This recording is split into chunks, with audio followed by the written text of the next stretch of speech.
இலங்கை ஜனாதிபதி தேர்தலில் யாழ்ப்பாணத்தில் சஜித் பிரேமதாசவின் சின்னமான ரெலிபோன் சின்னத்திற்கு போடுவதாக நினைத்து கால்குலேட்டருக்கு மக்கள் வாக்களித்த பரிதாப சம்பவம் இடம்பெற்றுள்ளது. அதேவேளை ஜனாதிபதி தேர்தலில் போட்டியிட்ட வேட்பாளரான நாமல் ராஜபக்ச பெரும் தோல்வியை சந்தித்துள்ளார். கடந்த காலங்களில் ராஜபக்ஷக்களால் பெரும் பொருளாதார நெருக்கடிக்கு முகம் கொடுத்த இலங்கை மக்கள் இந்த தேர்தலில் ராஜபக்ஷகளுக்கு சரியான பாடத்தை புகட்டியுள்ளனர்.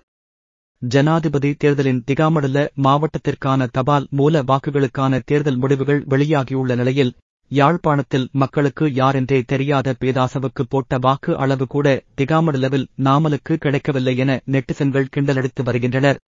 Hey everyone, welcome back to #views channel. If you enjoyed this video, don't forget to click subscribe if you want more Sri Lanka latest news, world news, travel, trending news, vlog video, Tamil cinema news, daily updates. ஜனாதிபதி தேர்தல் முடிவுகள் வெளியாகி வருகின்றன. இந்நிலையில் வெளியான தபால் மூல வாக்குகளுக்கான தேர்தல் முடிவுகளின் அடிப்படையில் முன்னிலை வகிக்கும் தேசிய மக்கள் சக்தியின் சார்பில் போட்டியிட்ட அனுரகுமார திசாநாயக்க முன்னதாக தனது முகநூல் பக்கத்தில் பதிவொன்றினை பதிவிட்டுள்ளார். அந்த பதிவில் அவர்கள் எங்களை புதைக்க முயற்சித்தார்கள், நாங்கள் விதைகள் என்று அவர்களுக்கு தெரியாது என பதிவிட்டுள்ளார். இந்த முகநூல் பதிவினை அனுரகுமாரவின் ஆதரவாளர்கள் தற்போது அதிகம் பகிர்ந்து வருகின்றமை குறிப்பிடத்தக்க விடயமாகும்.